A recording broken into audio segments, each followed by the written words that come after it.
We interrupt this broadcast of Chicago Independent Television to bring you live coverage of the protests and events surrounding the 2005 George W. Bush presidential inauguration.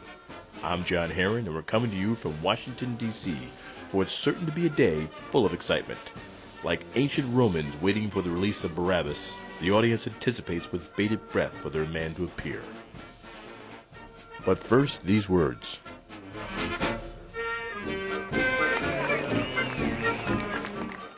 In my country, a group of religious extremists are reshaping the government to promote their own agenda and morality.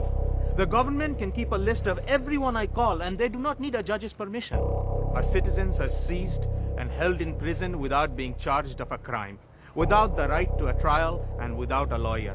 Why should you care about what is happening to my country? Because my country is the United States of America.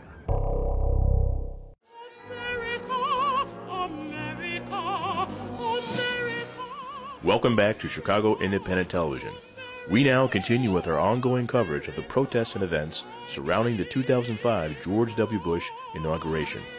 We're coming to you from Washington, D.C., where Bush is poised to seize his throne and scepter and will ascend, as it were, to the presidency of these United States by reciting the oath of office. Will you raise your right hand, Mr. President, and repeat after me? I, George Walker Bush. I, George Walker Bush. Do solemnly swear. Do solemnly swear. That I will faithfully execute. That I will faithfully execute. The office of President of the United States. The office of President of the United States. And will to the best of my ability. And will to the best of my ability. Preserve, protect, and defend. Preserve, protect, and defend. The Constitution of the United States. The Constitution of the United States. So help me God. So help me God. Congratulations.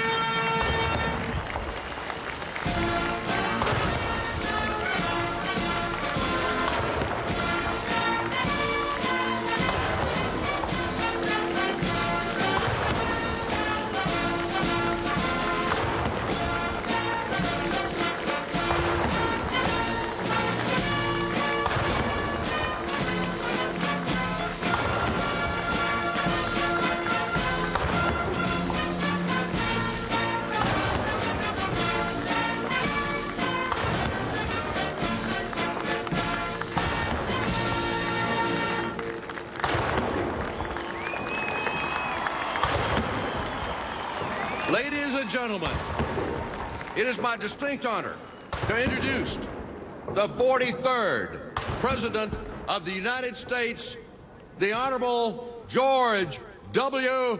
Bush. Enough of this. Ladies and gentlemen, we've just been informed that Chicago's own Andy Thayer is approaching the protesters' podium. Let's listen in. From an activist that's traveled all the way from Chicago. Please welcome Andy Thayer. Hi. I come here representing a few organizations, the Chicago Coalition Against War and Racism, which organized the takeover of Lakeshore Drive in Chicago on March 20th, 2003. I also come here bringing you greetings from DonutMen.com, which is fighting the anti-gay constitutional amendments which are sweeping this country. And also the Gay Liberation Network in Chicago. And I traveled 14 hours on that damned bus because I am angry, not only at the thousands of people that George Bush has murdered in Iraq, but also this man has got the gall to be pushing a constitutional amendment against the lesbian, gay, and bisexual and transgender community. And that is appalling. It is appalling that in the 21st century we could be talking about passing a constitutional amendment against any group of people in this country. When Richard Milhouse Nixon was elected to a second term, what happened?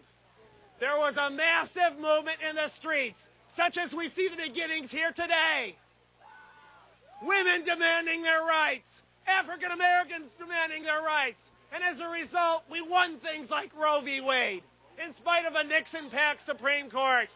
We won things like food stamps. We won things like affirmative action because people were out in the streets fighting it for themselves. And I'd like to close with, I think, the perfect illustration of how we can fight. And that is to introduce to you a fellow person who joined me on the bus all the way from Chicago, 14 hours, and God damn it, if she can do it, anyone can. Let me introduce to you Marie Massey, an 80-year-old woman who joined us on the bus from Chicago. Come on, Marie.